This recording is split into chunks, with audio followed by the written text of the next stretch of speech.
கிச்சனில் மோர் குழம்பு easy and டேஸ்டியாக பேச்சுலர் ஸ்டூடெண்ட்டுக்கு வர மாதிரிங்க தேங்காய் பருப்பெல்லாம் அரைக்காத ஈஸியாக போட்டு செய்கிற மாதிரி காமிக்கிறாங்க.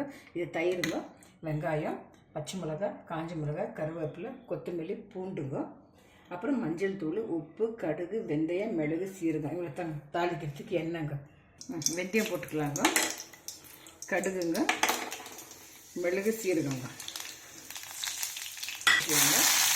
பூண்டு, கருவேப்பிலை, காஞ்ச மிளகாய், பச்சை மிளகாங்க நல்லா வதங்கணும், ப்ரௌனாக இருக்காங்க.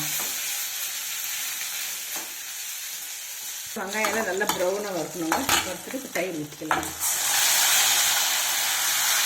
ரெடி ஆகிடுச்சு. கொத்தமல்லி போட்டு இறக்கிடலாங்க. ரொம்ப ஈஸியாக பண்ணிடலாங்க. செய்யலாங்க ஃப்ரெண்ட்ஸ். இது பேச்சுலர் ஸ்டூடெண்ட்ஸு எமர்ஜென்சிக்கு அர்ஜென்ட்டுக்கான வெளியே போய்ட்டு தான் டக்குன்னு 5 நிமிஷத்தில் பண்ணிடலாம் ஃப்ரெண்ட்ஸ். நீங்களும் ட்ரை பண்ணுங்கள் ஃப்ரெண்ட்ஸ். தேங்க்யூ ஃபார் வாட்சிங். லைக் பண்ணுங்கள், ஷேர் பண்ணுங்கள், கமெண்ட் பண்ணுங்கள், சப்ஸ்கிரைப் பண்ணுங்கள் ஃப்ரெண்ட்ஸ்.